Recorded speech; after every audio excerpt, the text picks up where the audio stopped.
नमस्कार, किसान समाचार में आपका स्वागत है। मैं हूं साइमा खान। सबसे पहले नजर हेडलाइंस पर। केंद्रीय गृह और सहकारिता मंत्री अमित शाह ने तूर उत्पादक किसानों के पंजीकरण, खरीद व भुगतान पोर्टल का किया लोकार्पण।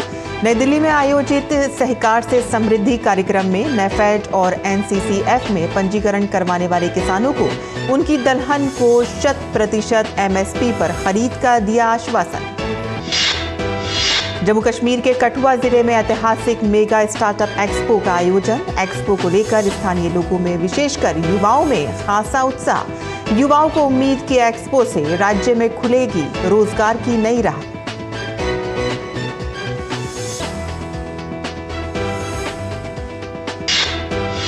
पुडुचेरी के यनम में सागर परिक्रमा अभियान का शुभारंभ। केंद्रीय मत्स्य पालन, पशुपालन और डेयरी मंत्री पुरुषोत्तम रुपाला और राज्य मंत्री डॉक्टर एल मुरुगन की मछुआरों से मुलाकात। कहा कि मछुआरों का उत्थान यात्रा का है प्रमुख मिशन।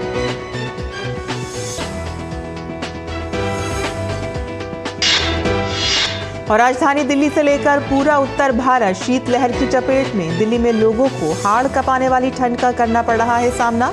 मौसम विभाग ने हरियाणा, दिल्ली, राजस्थान और पंजाब में भीषण से बहुत भीषण ठंड की जताई संभावना। और अब समाचार विस्तार से। केंद्रीय गृह और सहकारिता मंत्री अमित शाह ने नई दिल्ली में तूर उत्पादक किसानों के पंजीकरण, खरीद व भुगतान पोर्टल का लोकार्पण किया। नई दिल्ली के विज्ञान भवन में सहकार से समृद्धि, दलहन में आत्मनिर्भरता राष्ट्रीय संगोष्ठी में मुख्य अतिथि के तौर पर शामिल केंद्रीय गृह और सहकारिता मंत्री अमित शाह ने कहा कि आज की ये शुरुआत आने वाले दिनों में कृषि क्षेत्र में परिवर्तन लाने वाली शुरुआत है। उन्होंने कहा कि ये बात सही है कि मूंग और चने में हमने आत्मनिर्भरता प्राप्त की है, लेकिन बाकी दलहन हम आज भी आयात करते हैं। भारत जैसे कृषि प्रधान देश में जहां पानी की कृपा बढ़ रही है, 2023 में आज़ादी के 75 साल बाद दलहन का आयात करना हमारे लिए सम्मानजनक नहीं है। अमित शाह ने कहा कि इसलिए प्रधानमंत्री मोदी ने कृषि के क्षेत्र में दलहन का उत्पादन करने वाले किसानों पर एक महत्वपूर्ण जिम्मा डाला है कि 2027 तक दलहन के क्षेत्र में भारत आत्मनिर्भर हो। सहकारिता मंत्रालय का कहना है कि किसान केंद्रित इस पहल का उद्देश्य तूर दाल उत्पादकों को भारतीय राष्ट्रीय कृषि सहकारी विपणन महासंघ लिमिटेड और भारतीय राष्ट्रीय उपभोक्ता सहकारी संघ की ओर से खरीद, सुव्यवस्थित प्रक्रियाओं और सीधे बैंक हस्तांतरण के माध्यम से बेहतर कीमतों के साथ सशक्त बनाना है, जिससे घरेलू दाल उत्पादन को बढ़ावा मिलेगा और आयात निर्भरता कम होगी। और इसके तहत उपभोक्ता मामले विभाग के दिशा निर्देशों के अनुसार नेफेड और एनसीसीएफ के पोर्टल पर पंजीकृत किसानों से दालों के बफर स्टॉक के लिए खरीद की जाएगी और न्यूनतम समर्थन मूल्य या बाजार मूल्य जो भी अधिक हो उसका भुगतान किसानों को किया जाएगा। आज की ये शुरुआत आने वाले दिनों में कृषि क्षेत्र में प्रचंड परिवर्तन लाने वाली शुरुआत है। ये बात सही है कि मूंग और चने में हमने आत्मनिर्भरता प्राप्त की है, परंतु बाकी दलहन आज भी हम इंपोर्ट करते हैं। और भारत जैसे कृषि प्रधान देश के अंदर जहां पानी की उपलब्धता भी बढ़ रही है, 2023 में आजादी के 75 साल के बाद दलहन का आयात करना हम सब के लिए सम्मानजनक नहीं है। इसलिए मोदी जी ने दलहन के क्षेत्र पर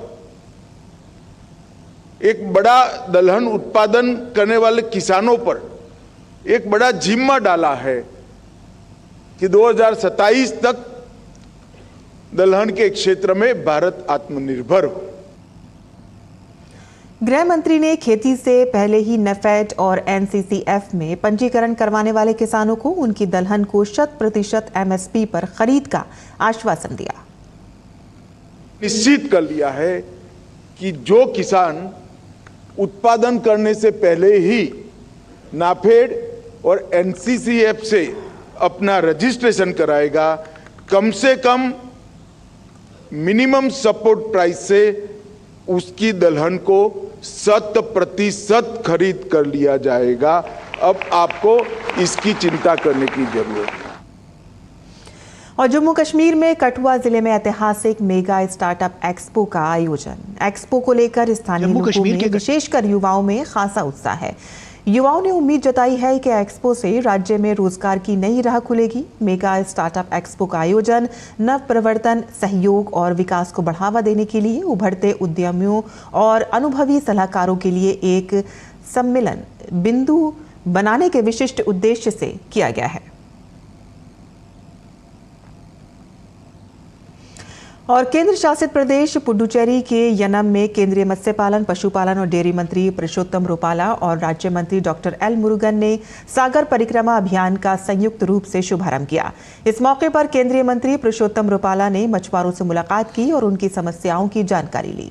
केंद्रीय मंत्री पुरुषोत्तम रुपाला ने बताया कि हैचरी एसोसिएशन के लोगों से उनकी बात हुई है, जिसमें हैचरी का विस्तार करने और दूसरी जगहों में काम करने की बात बताई गई है। एसोसिएशन के लोगों से हमारी भेंट हुई, उन्होंने विस्तार से अपनी बातें हमारे सामने रखी हैं। खास करके हैचरी एसोसिएशन की ओर से इस पूरे विस्तार के 50 किलोमीटर एरिया को हैचरी जोन डिक्लेयर करने का डिमांड किया है।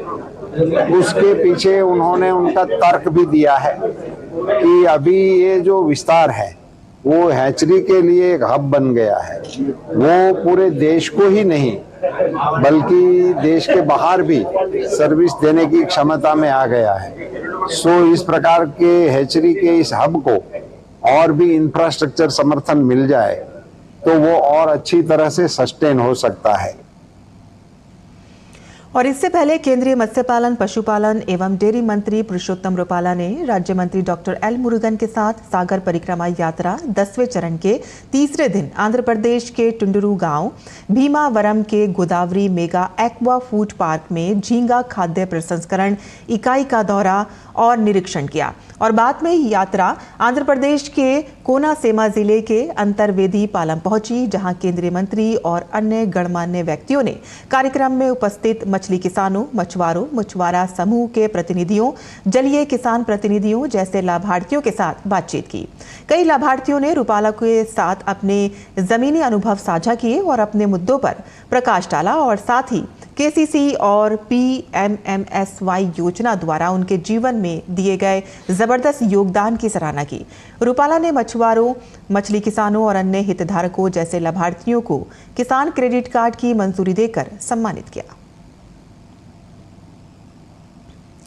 और राजधानी दिल्ली से लेकर पूरा उत्तर भारत शीतलहर की चपेट में है। दिल्ली में लोगों को हाड़ कांपने वाली ठंड का सामना करना पड़ा है। मौसम विभाग ने हरियाणा, दिल्ली, राजस्थान और पंजाब में भीषण से बहुत भीषण ठंड की संभावना जताई है। इस दौरान कोहरे से भी लोगों को मुश्किलें बढ़ सकती हैं। वहीं न्यूनतम तापमान 10 डिग्री से नीचे ही बना रहेगा और ठंड से बचने के लिए लोग अलाव का सहारा ले रहे हैं और वहीं इस कारण कई ट्रेनें भी देरी से चल रही हैं।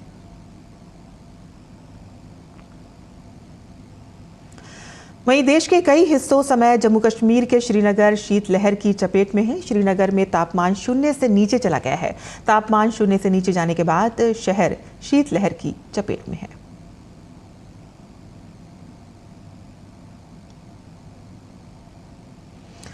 उत्तरी कश्मीर में नियंत्रण रेखा के पास दूर दराज के गांव में 75 साल का अंधेरा आखिरकार खत्म हो गया है। कुपवाड़ा के किरण क्षेत्र के कुंडिया और पतरू गांव में आज़ादी के 75 साल बाद पहली बार बिजली पहुंची है। ये प्रयास समृद्ध सीमा योजना के तहत किया गया है और जिसके तहत 250 केवी सब स्टेशन बनाए गए हैं। KPDCL इलेक्ट्रिक डिवीजन कुपवाड़ा द्वारा रिकॉर्ड 2 महीने में ये पूरा काम किया गया। स्थानीय निवासी ने इस पर खुशी जताई है। खुशी का दिन हम लोगों के लिए 1947 से लेकर आज तक किसी गांव में बिजली ना थी, अंधेरा था, लेकिन आज उजाला हो गया।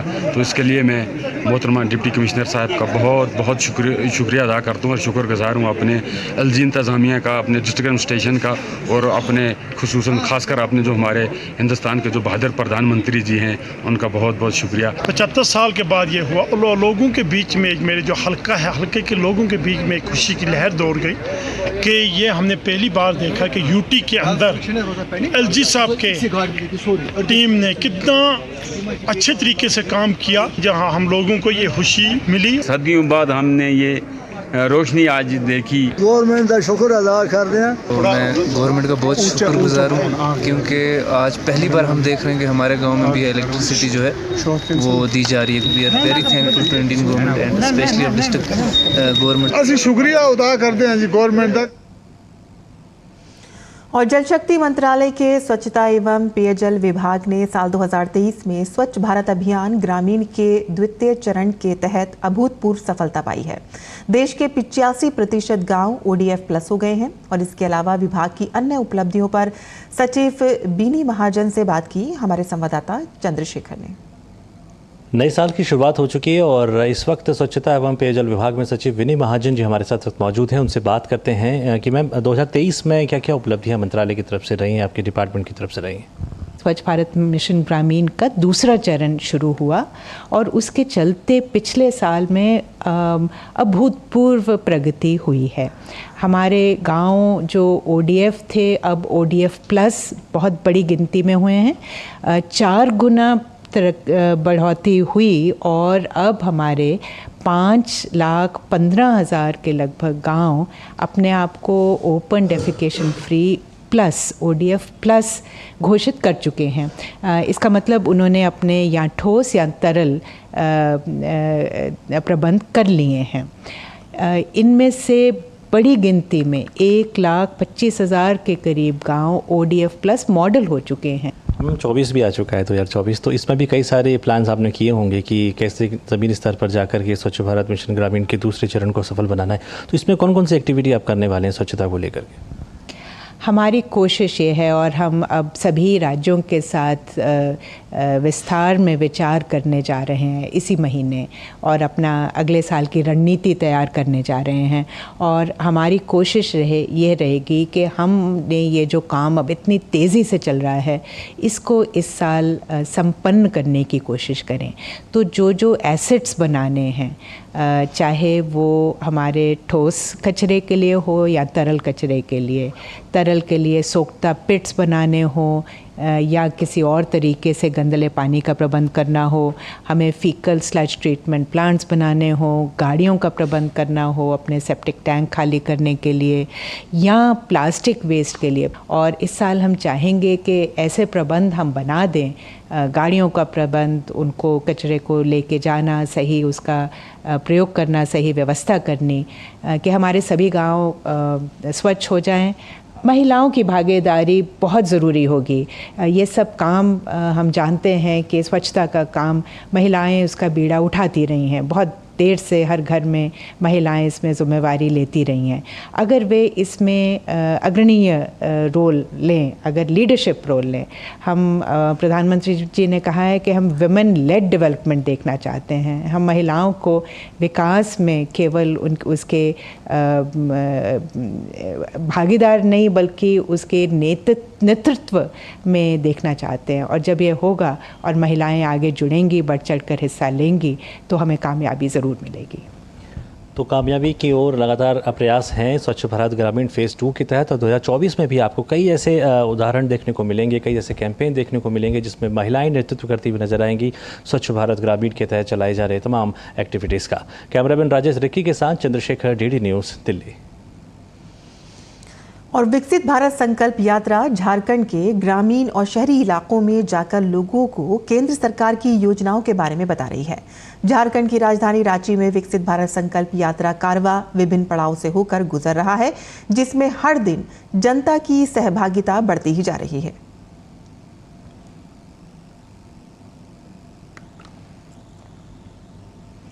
और उत्तरी भारत में भीषण ठंड के बावजूद विकसित भारत संकल्प यात्रा को लोगों का भरपूर समर्थन मिल रहा है। लोग यात्रा का भरपूर लाभ भी ले रहे हैं। विकसित भारत संकल्प यात्रा कठुआ जिले के गणधर, बदला और चकदेसा सिंह पंचायतों में पहुंची, जहां स्थानीय लोग बड़ी संख्या में यात्रा स्थल पर पहुंचे। यात्रा के तहत सार्वजनिक कल्याण के लिए महत्वपूर्ण सरकारी योजनाओं और कार्यक्रमों के विषय में लोगों को जानकारी दी गई। आयुष्मान कार्ड मेरा बनेगा, बेनीफिट भी मिला। मैं घर वाली ऑपरेशन करवाया ਤੇ ਇਸ ਕਾਰਡ ਦਾ ਫਾਇਦਾ ਗਰੀਬ ਬੰਦੇ ਕੀ ਜ਼ਿਆਦਾ ਹੈ ਕਿ ਜਿਹਦੇ 'ਚ ਕੋਈ ਗਰੀਬ ਬੰਦਾ ਨਹੀਂ ਪੈਸੇ ਖਰਚ ਸਕਦਾ, ਨਹੀਂ ਇਲਾਜ ਕਰਾ ਸਕਦਾ, ਤੇ ਉਹ ਇਸ ਕਾਰਡ ਪਰ ਹੋ ਜਾਂਦਾ ਹੈ। ਤੇ ਪ੍ਰਧਾਨ ਮੰਤਰੀ ਦਾ ਬੜਾ ਬੜਾ ਧੰਨਵਾਦ है। विकसित भारत संकल्प यात्रा जम्मू के गांव मनहास भी पहुंची। कार्यक्रम के मुख्य अतिथि क्षेत्रीय सांसद जुगल किशोर शर्मा थे। उन्होंने वंचितों को पेंशन कार्ड और आयुष्मान हेल्थ कार्ड दिए। इस अवसर पर भारत को विकसित राष्ट्र बनाने का संकल्प भी लिया गया। इस अवसर पर सांसद जुगल किशोर शर्मा ने कहा कि विकसित भारत संकल्प यात्रा ने करोड़ों लोगों को एक साथ जोड़ा है। सारी योजनाओं पर विस्तृत चर्चा हुई है। जिन लोगों को आज भी जो योजनाओं की जानकारी नहीं है उनको जानकारी दी गई, और जिनको लाभ नहीं मिला है तो उनकी रजिस्ट्रेशन की जा रही है, ताकि सबको प्रधानमंत्री की योजनाओं का लाभ जो है वो मिले। मैंने विकसित संकल्प भारत योजना में अपना कार्ड के लिए अप्लाई किया था और मुझे कार्ड भी आज ऑन स्पॉट कार्ड भी मिल गया हुआ है। मैं मोदी जी का दिल से धन्यवाद करना चाहती हूँ। मोदी जी का बहुत बहुत धन्यवाद किया कि उन्होंने जो भी आदमी 60 साल से ऊपर से उनकी पेंशन लगा दी है, और सोशल वेलफेयर डिपार्टमेंट जो ये घर घर जाकर लोगों की पेंशन लगा रहे हैं, इनका भी बहुत धन्यवाद किया कर रहे हैं हम। उधमपुर की सतेनी पंचायत में विकसित भारत संकल्प यात्रा कार्यक्रम आयोजित किया गया, जहां क्षेत्र के स्थानीय लोगों ने आईईसी वैन का स्वागत किया और प्रधानमंत्री का वीडियो संदेश सुनाया गया। मौके पर सरकार द्वारा संचालित जन कल्याणकारी योजनाओं की जानकारी देने के लिए विभिन्न विभागीय स्टॉल लगाए गए। मेरी कहानी मेरी ज़बानी के अंतर्गत लाभार्थियों ने अपने अनुभव साझा किए।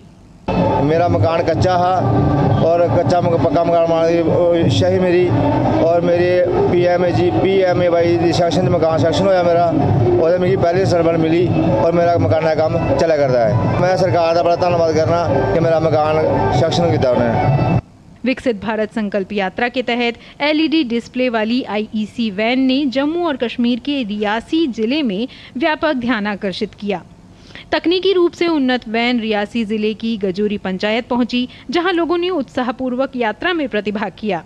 बहुत अच्छा, सरकार का हम बहुत अच्छा शुक्रगुजार हैं, क्योंकि पिछले दिने गवर्नमेंट ने जो यूनिट लाए थे, उस यूनिट में जो हम लोगों का चीरी डाला, चीरी में जो लोग आए थे उनको बहुत अच्छा बेनिफिट मिला है। मेरी टांग टूटी थी ना, मैं गई थी जम्मू, मेरा कार्ड लगा था उधर, उसका भी बहुत फ़ायदा हुआ।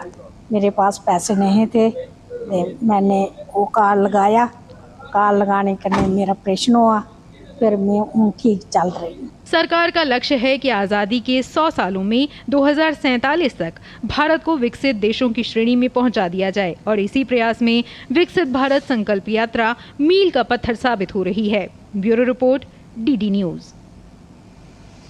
और किसान समाचार में अब बात करते हैं मंडी भाव की, और आइए देखते हैं कि क्या रहा देश भर की मंडियों का भाव।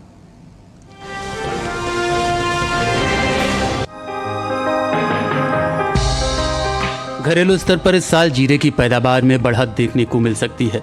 भारतीय मसाला बोर्ड के मुताबिक साल 2022-23 के दौरान जीरे की उपज में बढ़ोतरी होने का अनुमान जताया गया है, जिसका असर जीरे के बाजार भाव पर पड़ सकता है। साल 2022-23 के दौरान देश भर में जीरे की पैदावार 6,27,031 टन होने का अनुमान है, जबकि बीते साल की समान अवधि के दौरान जीरे की उपज 5,55,789 टन रही थी। यानी इस साल जीरे की पैदावार में बीते साल के मुकाबले 71,242 टन की बढ़ोतरी हो सकती है। फिलहाल कृषि उपज मंडियों में इन दिनों जीरे की आवक सामान्य बनी हुई है। बुधवार को देश की कुछ मंडियों में जीरा बिकवाली के लिए पहुंचा।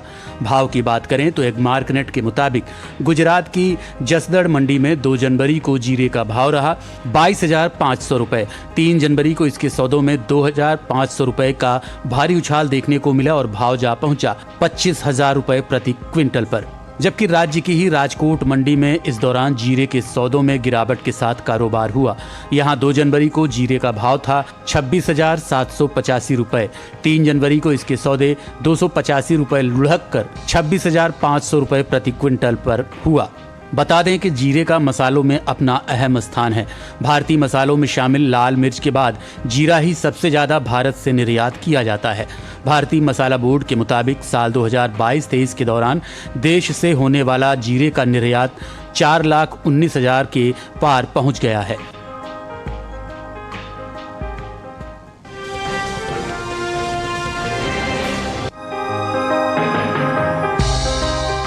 कृषि उपज मंडियों में इन दिनों कपास की आवक सामान्य बनी हुई है। भाव की बात करें तो बुधवार को जसदड़, सावरकुंडला और विसनगर मंडी में कपास के सौदों में मजबूती के साथ कारोबार हुआ, जबकि ध्रांगधा मंडी में इस दौरान कपास के भाव में नरमी देखने को मिली। एक मार्कनेट के मुताबिक गुजरात की जसदड़ मंडी में 2 जनवरी को कपास का भाव रहा 6,725 रुपये। 3 जनवरी को इसके भाव में 25 रुपये की तेजी आई और भाव 6,750 रुपये पर जा पहुंचा। राज्य की ही सावरकुंडला मंडी में इस दौरान कपास के सौदों में मजबूती के साथ कारोबार हुआ। यहाँ 2 जनवरी को कपास का भाव था 6,653 रुपये। 3 जनवरी को इसके सौदे 47 रुपये चढ़कर 6,700 रुपये पर हुए। विसनगर मंडी में कपास के भाव की बात करें तो यहाँ 2 जनवरी को कपास का भाव रहा 6,662 रुपये। 3 जनवरी को इसके सौदों में 15 रुपये का उठाव आया और भाव 6,677 रुपये हो गया। ध्रांगधा मंडी में 2 जनवरी को कपास का भाव था 6,642 रुपये। 3 जनवरी को इसके भाव में 295 रुपये की गिरावट आई और भाव 6,347 रुपये पर आ गया। बात कपास के पैदावार की करें तो कृषि मंत्रालय की ओर से प्रमुख खरीफ फसलों के पहले अग्रिम अनुमान को जारी किया गया है, जिसके मुताबिक साल 2023-24 के दौरान घरेलू स्तर पर खरीफ कपास की पैदावार 316.57 लाख गांठ होने का अनुमान जताया गया है, जिसका असर कपास के बाजार भाव पर पड़ता दिख सकता है।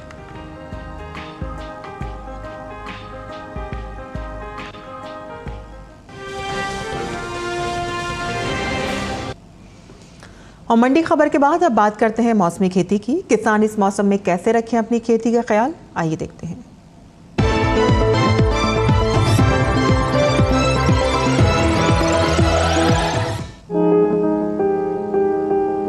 बिहार में मक्के के खेत में सिंचाई करें, मक्के की बुआई भी करें, मक्के के खेत में जरूरी उर्वरक का प्रयोग कर लें। किसान गेहूं की बुआई कर सकते हैं, गेहूं के खेत में जरूरी उर्वरक का इस्तेमाल करें। साथ ही काबुली चने की बुआई करते रहें। यहाँ आलू के खेत में निराई कर लें, आलू के खेत में जरूरी उर्वरक डालें। बिहार में प्याज की बुआई करने का समय उपयुक्त है। इसके अलावा लाल मिर्च के खेत में निराई कर लें। वहीं के किसान लहसुन में खेत में जरूरी उर्वरक का प्रयोग कर सकते हैं। लहसुन के खेत में निराई करते रहें। बिहार में टमाटर के खेत में निराई कर लें। इसके साथ ही मटर के खेत में निराई करें। झारखंड में गेहूं के खेत में सिंचाई करें। किसान आलू के खेत में सिंचाई कर लें। यहाँ फूल गोभी की खेती के लिए खेत तैयार करते रहें। साथ ही टमाटर की खेती के लिए खेत तैयार कर सकते हैं। अभी शलगम और बैगन की खेती के लिए खेत तैयार रखें। झारखंड में भिंडी की बुआई कर लें। इस समय काबुली चने में कीट लगने की संभावना बनी हुई है। ऐसे में काबुली चने में कीटों से बचाव के लिए कीटनाशक का छिड़काव करें। किसान प्याज में कीटों से बचाव के लिए कृषि विशेषज्ञों की सलाह पर कीटनाशक छिड़कें। वहां खीरे की खेती के लिए खेत तैयार कर लें। झारखंड में किसान कद्दू की खेती के लिए खेत तैयार कर सकते हैं।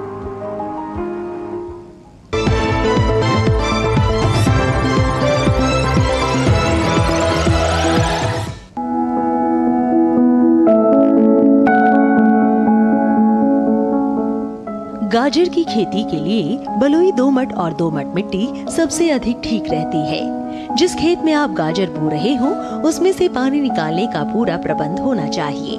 मेड़ों पर फसल बोने से जल भराव का खतरा कम हो जाता है। 1 हेक्टेयर के लिए 5 से 6 किलो बीज पर्याप्त होते हैं। बोने से पहले खेत की मिट्टी को भुरभुरा बना ले।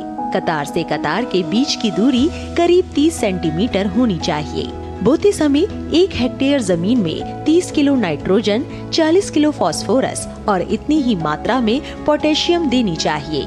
बुआई के 25 से 30 दिन बाद 15 किलो नाइट्रोजन दे दे और 45 से 50 दिन बाद भी 15 किलो नाइट्रोजन प्रति हेक्टेयर के हिसाब से दे। जब बीज उगाए तो 8 से 10 दिन के अंतराल पर सिंचाई करें। गाजर की फसल के साथ अनेक खरपतवार उगाते हैं जो भूमि में नमी और पोषक तत्व लेते हैं, जिसके कारण गाजर के पौधों का विकास और बढ़वार पर प्रतिकूल प्रभाव पड़ता है। इन्हें खेत से निकालना बहुत आवश्यक हो जाता है। निराई करते समय पंक्तियों से अनावश्यक पौधे निकालकर मध्य की दूरी अधिक कर देनी चाहिए। साथ ही बढ़ी हुई जड़ों में हल्की निराई गुड़ाई करते रहना चाहिए। गाजर की फसल पर मुख्य रूप से छोटे छोटे कीड़े मकोड़ों का प्रकोप होता है। इसकी रोकथाम के लिए नीम का काढ़ा पंप की मदद से 10 से 15 दिन के अंतराल पर छिड़काव करें। गाजर की फसलों में आर्द्र गलन रोग के कारण बीज के अंकुरित होते ही पौधे संक्रमित हो जाते हैं, जिससे तने का निचला भाग जो भूमि की सतह से लगा रहता है सड़ जाता है। फलस्वरूप पौधे वहीं से टूटकर गिर आते हैं। इस रोग की रोकथाम के लिए विशेषज्ञों की सलाह पर बीजोपचार कर ले। गाजर की जड़ों की खुदाई तभी करें जब वे पूरी तरह विकसित हो जाएं। खेत में खुदाई के समय पर्याप्त नमी रखें, साथ ही फसलों को सुखाकर उचित स्थान पर भंडारित करें।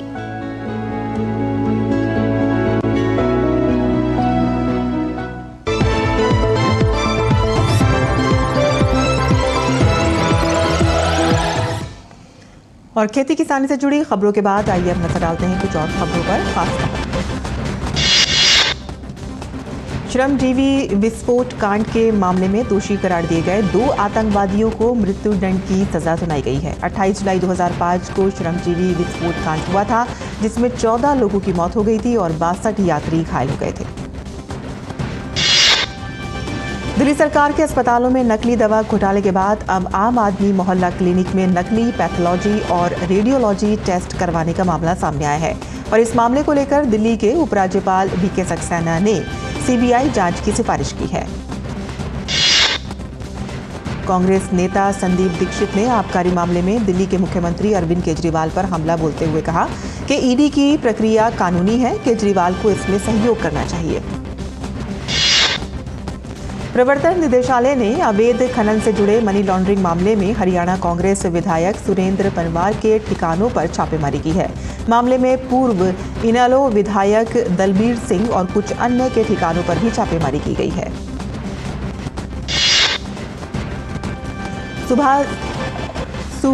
भाजपा अध्यक्ष ओम प्रकाश राजभर ने नई दिल्ली में केंद्रीय गृह मंत्री अमित शाह से मुलाकात की। बैठक में उत्तर प्रदेश और बिहार की वर्तमान राजनीतिक परिस्थिति और लोकसभा चुनाव की तैयारियों पर चर्चा की गई।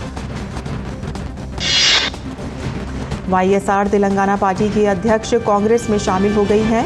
कांग्रेस के राष्ट्रीय अध्यक्ष मल्लिकार्जुन खड़गे और वरिष्ठ कांग्रेस नेता राहुल गांधी की उपस्थिति में वाईएस शर्मिला कांग्रेस के साथ जुड़े।